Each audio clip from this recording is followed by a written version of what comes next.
Hello बच्चों। तो बच्चों आज हम अपने कॉम्प्लेक्स टॉपिक की सीरीज में आगे चलते हैं। आज का हमारा टॉपिक होगा magnetic effect of electric current, chapter number 4। और इसमें से हम सारे टॉपिक कवर नहीं करेंगे, इसके अंदर सिर्फ हम कॉम्प्लेक्स टॉपिक ही कवर करेंगे, सभी टॉपिक नहीं कवर करेंगे। जैसे कि आज हम कवर करेंगे बायो-सावर्ट लॉ और हम कवर करेंगे magnetic field due to infinitely long current carrying wire. और इस टॉपिक पे कुछ क्वेश्चंस करेंगे क्योंकि ये टॉपिक थोड़ा सा टिपिकल होता है, थोड़ा कॉम्प्लेक्स होता है, इसीलिए इस टॉपिक को मैंने चुना है। ठीक है, चलिए बच्चों स्टार्ट करते हैं। चैप्टर 4 है, जैसा कि आपको पता है चैप्टर 4 है। इस चैप्टर को मैं कभी बाद में कवर कराऊंगा, पूरा चैप्टर है magnetic effect of electric current. तो बच्चों ये हमारा चैप्टर है। इस चैप्टर के अंदर जैसा कि हमारा पूरा फोकस है अभी सीबीएसई के एग्जाम जो आने वाले हैं, इन एग्जाम के लिए पूरा फोकस है हमारा। तो इस चैप्टर के अंदर हम डायरेक्ट आते हैं बायो-सावर्ट लॉ। जैसा आप सभी जानते हैं, इसके बारे में कोई हिस्ट्री नहीं बताऊंगा मैं डायरेक्ट आता हूं बायो-सावर्ट लॉ। बायो-सावर्ट लॉ, इस नियम पे आता हूं। इन्होंने क्या बताया था? इन्होंने बताया था कि कोई अगर वायर है तो उसमें अगर करंट है तो वो करंट कितनी मैग्नेटिक फील्ड बना रही है, इसकी वैल्यू बताई थी। तो according to Biot and Savart, अगर ये वायर है करंट कैरिंग वायर, अगर ये करंट कैरिंग वायर है तो इससे बनने वाला जो मैग्नेटिक फील्ड था, उस मैग्नेटिक फील्ड की वैल्यू इन्होंने बताई थी mu naught 4 pi i d l sine theta upon में आर स्क्वायर। ये इन्होंने बताया था। हमें पता है, मैं यही बता रहा हूं बार बार कि आप ये पढ़ के आ चुके हैं। बस मैं जाना चाहता हूं इनफाइनाइटली लॉन्ग वायर के पास जाना चाहता हूं, इसीलिए थोड़ा जल्दी करते हैं इसको हम। करंट कैरिंग वायर है, करंट कैरिंग वायर जो मैग्नेटिक फील्ड बनाएगा वो मैग्नेटिक फील्ड ये होता है। जो थोड़ा और इलैबोरेट करते हैं, क्योंकि मैग्नेटिक फील्ड एक वेक्टर क्वांटिटी है। Magnetic field is a vector quantity, क्योंकि मैग्नेटिक फील्ड एक वेक्टर क्वांटिटी है तो इसका मतलब इस फॉर्मेट को हम एक वेक्टर क्वांटिटी में लिखते हैं। आइए चलिए लिखते हैं। तो this will become like that, this one mu naught 4 pi आई। अब हम क्या करते हैं, जो हमारा डीएल है और ये, क्योंकि हमने पढ़ रखा है 11th क्लास के अंदर, अगर A vector cross B vector करता हूं, इसको हटाता हूं तो इसका आता है A B sine theta. Sine theta what is sine theta? Sine theta angle between A and B, ये साइन थीटा होता है। ओके, सेम उसी तरीके से ये डीएल है, इसका मतलब dl vector multiplied by r vector. ये दोनों सेम दिख रहे हैं आपको, सिमिलर दिख रहे हैं, ऐसे ही वर्क करेगा and it will become like that DL are sine theta. ये हो जाएगा। इसका मतलब मैं इसको ऐसे लिख सकता हूं, dl vector multiplied by r vector and नीचे, क्योंकि ऊपर आ रहा है तो नीचे हो जाएगी आर की पावर 3। तो ये हो गया हमारा मैग्नेटिक फील्ड का वेक्टर फॉर्म। देख लीजिए बच्चों एक बार ध्यान से, ठीक है। तो ये होगा हमारा मैग्नेटिक फील्ड का vector form. Unit of magnetic field हमें पता है, यूनिट ऑफ मैग्नेटिक फील्ड की जो यूनिट होती है वो होती है टेस्ला। ठीक, अच्छा बच्चों ये थोड़ा ध्यान रखेंगे, ये क्या चीजें हैं मैग्नेटिक फील्ड। देखिए पहली बात तो डीबी है, इसका मतलब स्मॉल मैग्नेटिक फील्ड। स्मॉल, देखिए ये पूरी वायर है, इस पूरे इतना जो मैग्नेटिक फील्ड है पूरे वायर की वजह से नहीं आया, ये आया है एक कोई छोटा सा एलिमेंट इसके ऊपर मैं लेता हूं, लाइक डीएल एलिमेंट। मैंने डीएल एलिमेंट ले लिया, इस डीएल एलिमेंट की वजह से जो मैग्नेटिक फील्ड बनेगा वो बनेगा डीबी मैग्नेटिक फील्ड बनेगा। एंड ये कांस्टेंट है, ये भी कांस्टेंट, आई करंट जो इसमें करंट फ्लो हो रही है। ये डिस्टेंस क्या है? ये डिस्टेंस है उस पॉइंट का डिस्टेंस जहां से मैं इसको मान रहा हूं, मतलब यहां से यहां तक का डिस्टेंस, वो कुछ भी हो सकता है, मतलब ये वेरिएबल है, बार बदल सकता है। ठीक, तो ये है वेक्टर फॉर्म। मैंने आपको इसलिए समझाया ताकि मैं आपको जो नेक्स्ट टॉपिक कराने वाला हूं वो टॉपिक आपको इससे अच्छे से क्लियर हो पाए।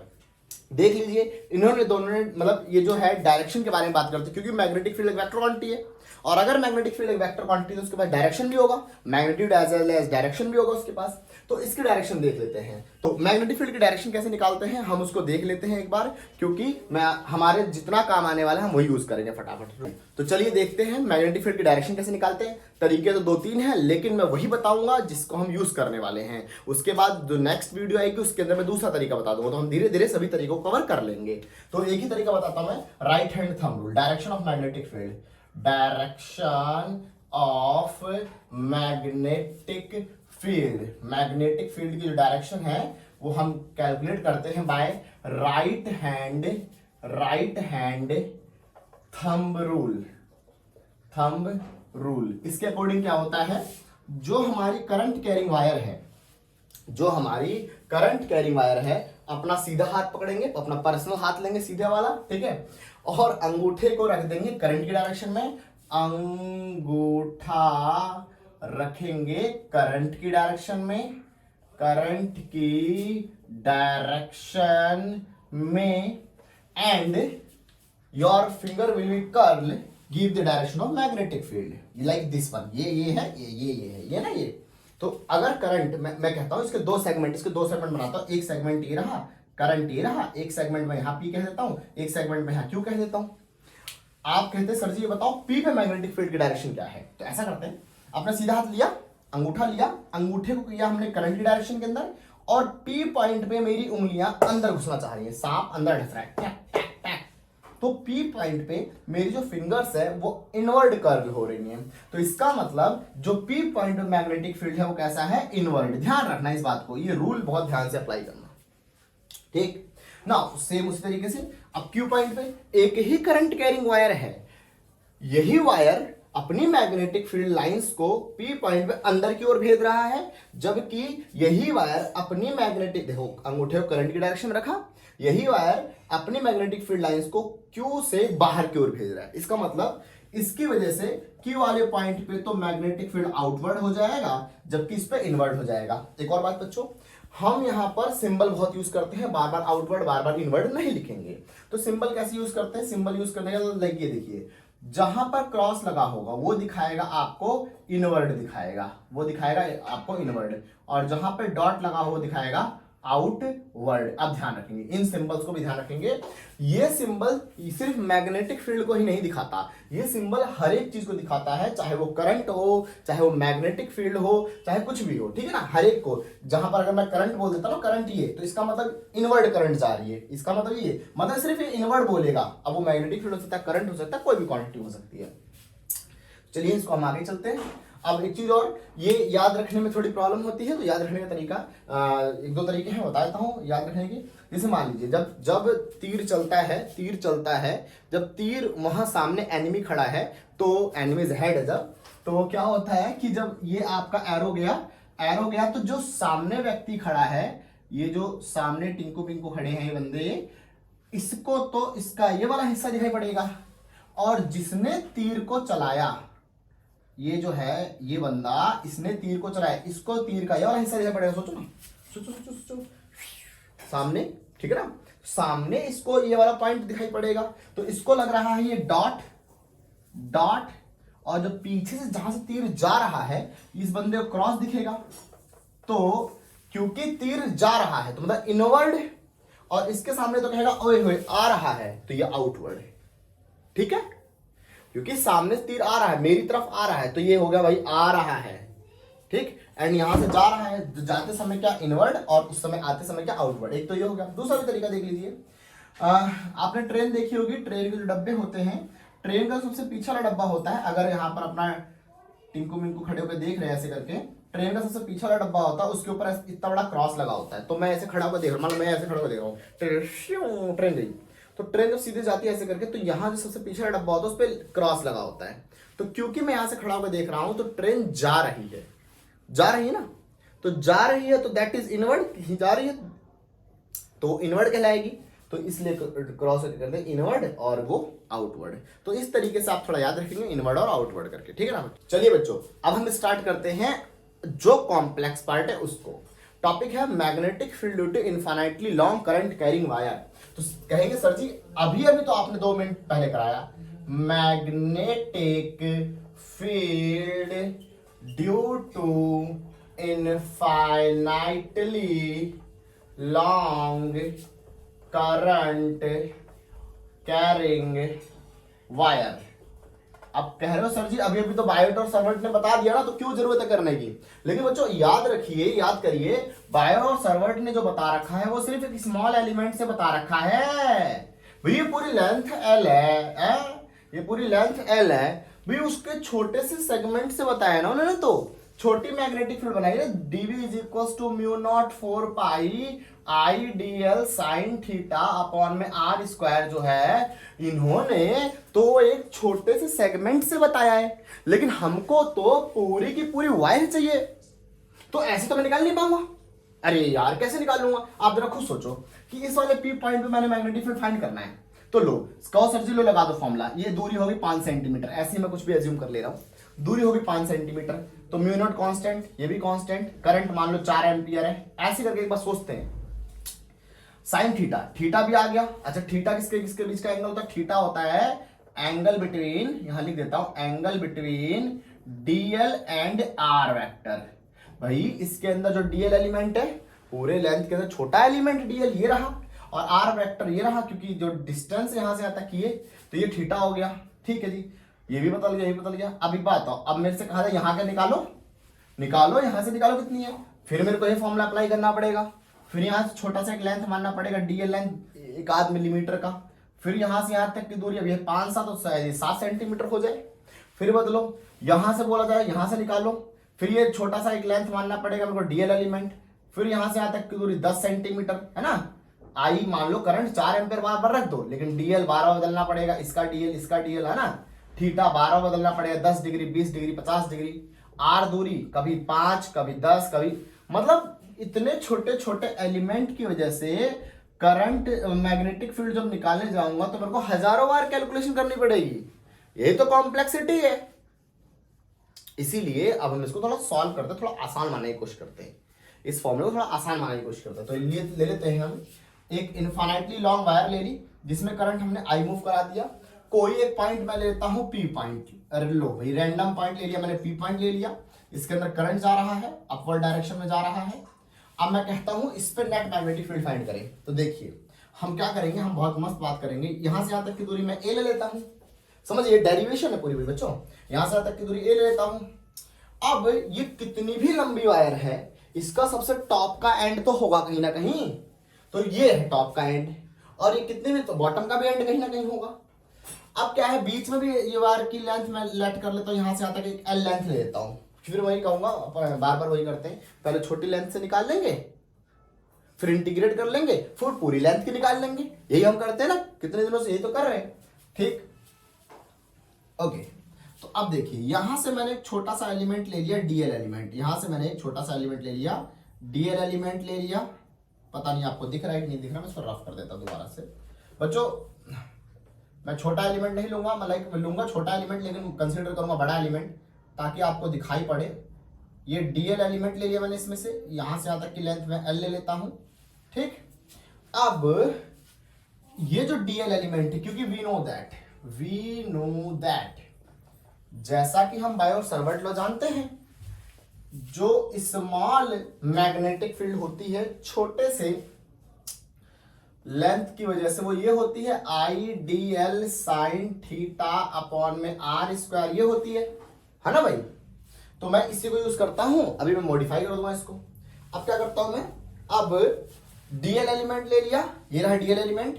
डीएल एलिमेंट से इस पी पॉइंट का एक समथिंग एंगल बन रहा होगा, लेट कर लेता हूं एंगल फाई है, मैंने लेट कर लिया एंगल फाई है। ठीक है जी, अब क्या करता हूं, अब एकदम टॉप का भी पॉइंट होगा, टॉप के पॉइंट से भी इसका कुछ ना कुछ एंगल बन रहा होगा, ये लेट कर लेता हूं फाई, इसको मैं ए लेट कर लिया मैंने।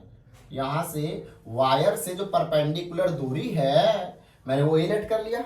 यहां से मान लेता हूं इसका एंगल जो है वो है फाई 1, और सबसे लोअर पार्ट जो है बॉटम वाला पार्ट, यहां से भी इसका कुछ ना कुछ एंगल होगा, तो यहां से मैं इस एंगल को मान लेता हूं फाई 2 है।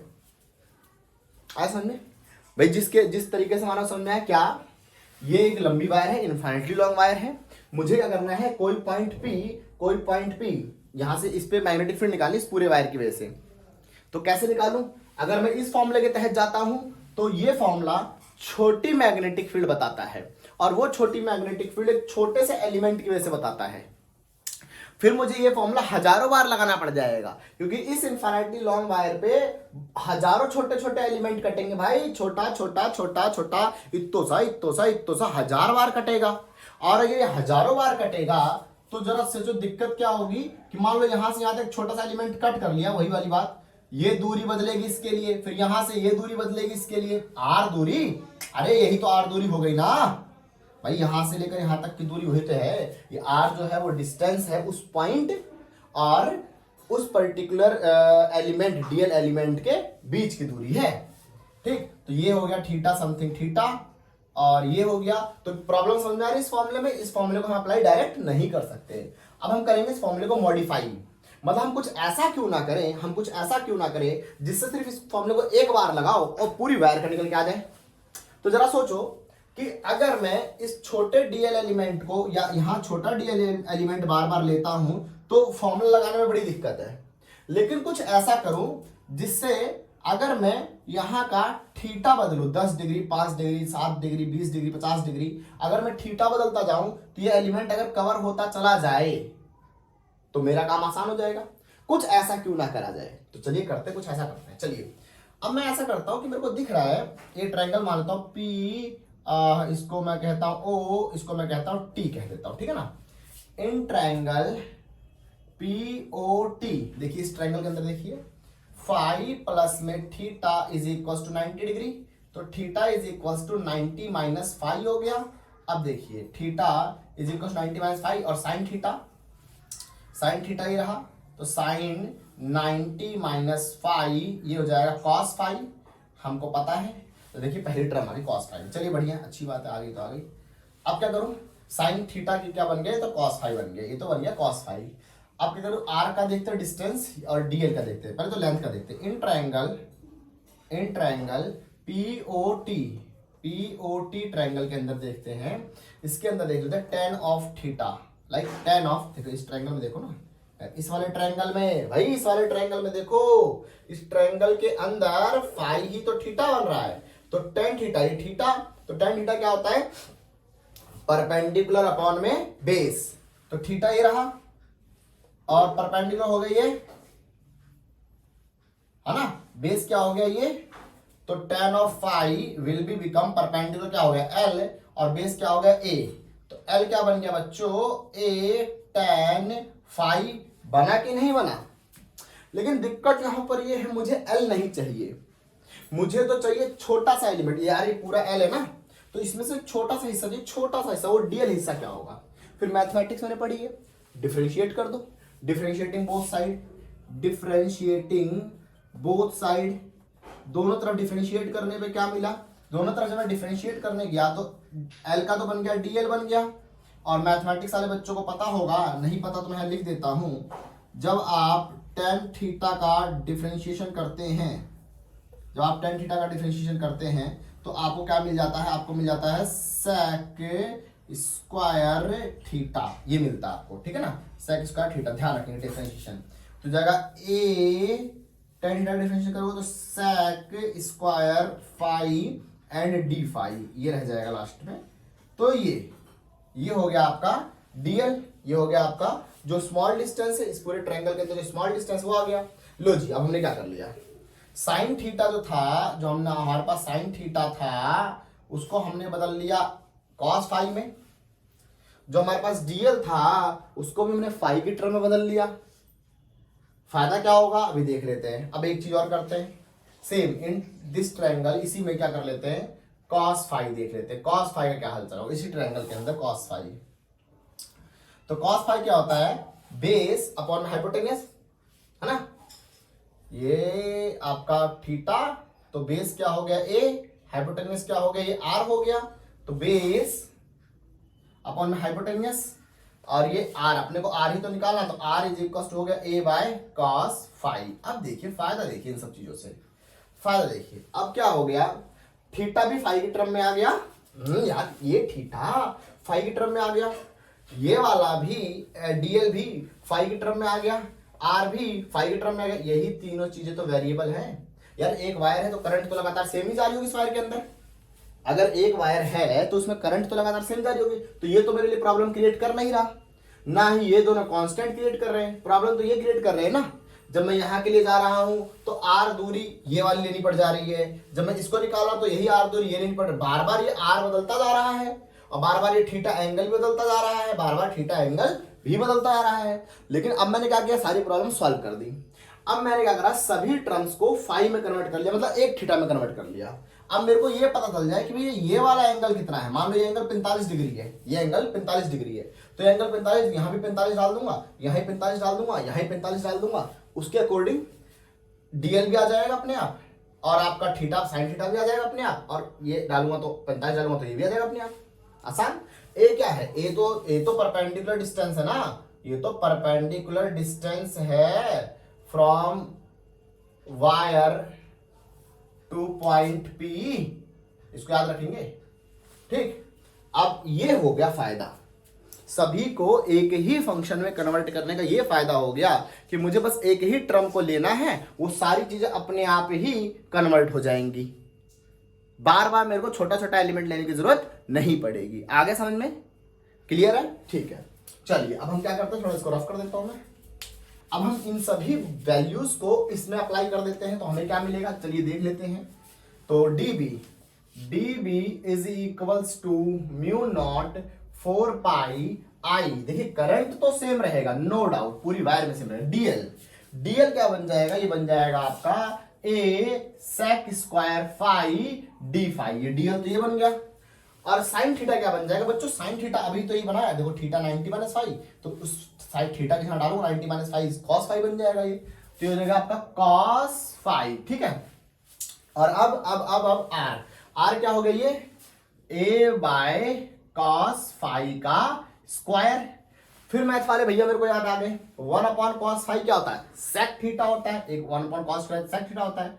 तो dv is equals to mu naught 4 pi i a sec square phi d phi cos phi, और ये बन गया ए स्क्वायर इंटू में sec square phi, sec square phi चला गया, ए स्क्वायर से एक बार का ए स्क्वायर चला गया, क्या बचा म्यू नॉट आई, और ये बच गया आपका कॉस फाई डी फाई, अंदर बच गया 4 पाई ए। ये हो गया आपका मैग्नेटिक फील्ड। देखिए कितना आसान हो गया।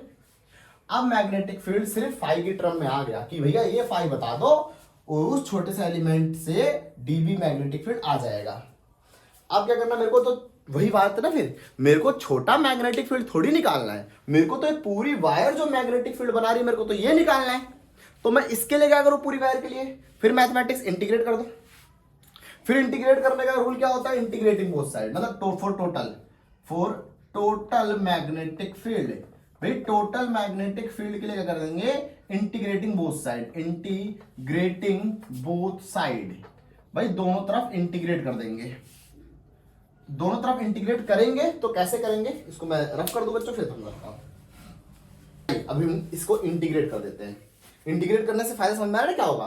पहले जो ये जो मैग्नेटिक फील्ड निकली है छोटे से एलिमेंट से निकली है, अब इसमें फाई का टर्म भी आ रहा है।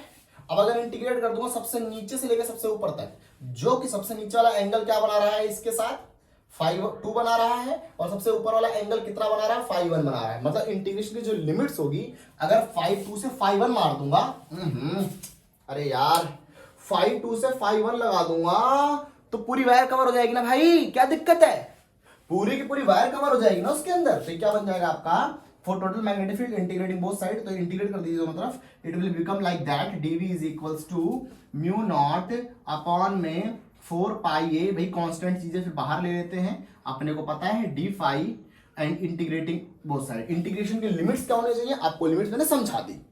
ये जो मैग्नेटिक फील्ड निकली है छोटे एलिमेंट की वजह से निकली है अभी तक, अब सभी चीजें फाई की टर्म में है, तो मैं क्या करूं, अगर छोटे फाई के साथ का एंगल और बड़े वाले से, मतलब नीचे से लेकर ऊपर तक सभी फाई वाले हर एक इसके 1 डिग्री लूंगा तो ये वाला डिस्टेंस आ जाएगा, 2 3 4 हर एक डिस्टेंस कवर हो जाएगा ना इसमें, तो आसान हो जाएगा। तो अब लोअर लिमिट हो जाएगी -5/2 क्योंकि नीचे की तरफ भाई है, और अपर लिमिट हो जाएगी +1 मतलब +5। अब इंटीग्रेशन कर देते हैं, ये हो जाएगा b हो जाएगा, ध्यान समझेंगे, ये हो जाएगा b, और कांस्टेंट चीजें बाहर, mu naught 4 pi a constant चीजें बाहर, आई करंट बाहर, cos फाई डी फाई -5/2 से लेकर +5/1 तक। अब cos फाई का cos थीटा का इंटीग्रेशन क्या होता है, साइन थीटा, हमको पता है ये बात। Mu naught I 4 pi a, ये हो जाएगा आपका साइन फाई, और लिमिट्स रहेगा भाई इसकी आपकी। अब मैथमेटिक्स कहता है लिमिट अप्लाई कर दीजिए, ये net magnetic field that will become like that mu naught I 4 pi a upper limit minus lower limit sine phi 1 minus lower limit जब लगाऊंगा मैं तो ये फाई 2 वो अपने आप प्लस बन जाएगा। अरे भाई अपर लिमिट माइनस लोअर लिमिट, जब लिमिट डालूंगा तो माइनस आके बाहर बन जाएगा अपने आप। तो ये आपका आ गया नेट मैग्नेटिक फील्ड। क्या है बच्चों आपका ये net magnetic field due to infinity long current carrying wire. दोबारा net magnetic field due to infinity long current carrying wire. आप इसे नोट कर लीजिए, फिर मैं इसको जल्दी से डिस्कस कर लेता हूं। नोट कर लिया बच्चों? चलिए अब हम इसके रिजल्ट को डिस्कस कर लेते हैं स्पेशल केस करके। स्पेशल केस करके पहला केस देखिए, पहले तो समझिए है क्या भाई। यहां पर क्या है, ए जो है वो आपका इस पी पॉइंट से वायर की परपेंडिकुलर दूरी, परपेंडिकुलर डिस्टेंस यहां लिख रखा है, distance between wire and point P. जहां आप मैग्नेटिक फील्ड देखना चाहते हैं हमेशा यही रहेगा भाई, हमेशा यही रहेगा, टेंशन वाली कोई बात नहीं है, समझ रहे हो ना। तो देखिए अब ये हो गया, और ये करंट तो करंट है, खैर कोई दिक्कत नहीं। फाई 1 क्या है, फाई 1 याद रखना, फाई 1 और फाई 2। देखो भाई फाई 2 जो है वो है लोअर वाले एंड से एंगल, लोअर वाले एंड से एंगल कहां तक का, परपेंडिकुलर डिस्टेंस तक का, ये एंगल ये फाई 2 है। और फाई 1 क्या होगा भाई, ये एंगल। इस बात को बहुत ध्यान रखें, एकदम दिमाग के अंदर बिठा लेंगे, न्यूमेरिकल के लिए भी काम आने वाली ये बात है ये। तो चलिए स्पेशल केस देख लेते हैं। इफ वायर्स इनफाइनाइटली लॉन्ग, अगर वो बहुत बड़ी हैं, और वो बहुत बड़ी हैं जमीन से लेकर आसमान तक है, ऐसा मान लो, ठीक है ना, ये बहुत बड़ी वायर्स है। अगर ये बहुत बड़ी वायर्स है तो सोचिए जरा ध्यान से, अब ये दूरी तो आ जाएगी आपको, ए तो बदल जाएगा, लेकिन ऊपर वाला जो एक्स एंड और जो नीचे वाला वाई एंड है कोई, अब मैं यहां से देखूं तो ये एंगल होगा 60 डिग्री है, ऊपर देखूंगा तो ये जाएगा 70 डिग्री हो जाएगा, और ऊपर जाऊंगा तो ये जाएगा 80 डिग्री हो जाएगा। अरे भाई सोचो वो इतनी लंबी वायर है, ये जब ऊपर जाएगा तो टा टा टा टा टा टा टा टा टा टा ये एंगल 90 डिग्री लगेगा कि नहीं लगेगा? आया आया समझ में? मींस जब ये और इनफाइनाइटली लॉन्ग मतलब और लंबा, तो ये एंगल धीरे जाएगा तो ये एंगल ऐसे हो जाएगा, मतलब फाई 2 और फाई 1 क्या हो जाएगा, ये तो आपका 90 डिग्री हो जाएगा। इसी प्रकार से जब इसके साथ यहां से देखूंगा तो ये बना रहा होगा आपका 60 डिग्री, यहां देखूंगा तो 70 डिग्री, यहां देखूंगा तो 80 डिग्री, और ये बहुत लंबा होगा तो ये तो आपका सीधे सीधा आ जाएगा 90 डिग्री। क्लिक हुआ? ओके। तो उस समय मैग्नेटिक फील्ड क्या हो जाएगी जब ये ऐसा होगा, तो देख लीजिए ये नेट मैग्नेटिक फील्ड है इनफाइनिटी लॉन्ग वायर से, तो जब ये दोनों 90 डिग्री हो जाएंगे तो ये देखिए ये नेट बन जाएगा आपका उस समय म्यू नॉट आई 4 पाई ए साइन 90 प्लस में साइन 90, एंड अपने को पता बच्चे, अपन बचपन से जानते हैं साइन 90 1 होता है, म्यू नॉट आई 4 पाई ए 1 प्लस में 1, और ये क्या हो गया आपका 2, म्यू नॉट आई 2 इंटू में 4 पाई ए, 2 से 2 गया तो नेट मैग्नेटिक फील्ड क्या आपका ये आ गया, ये नेट मैग्नेटिक फील्ड आ गया म्यू नॉट आई बाय 2 पाई ए। ध्यान रखेंगे ये कब का है, स्पेशल केस है ये, हमेशा नहीं होगा, सिर्फ तभी होगा जब वायर इनफिनिटी लॉन्ग होगी, ध्यान रखना, ठीक है ना। ओके देख लीजिए, अब मैं अगला केस बता देता हूं।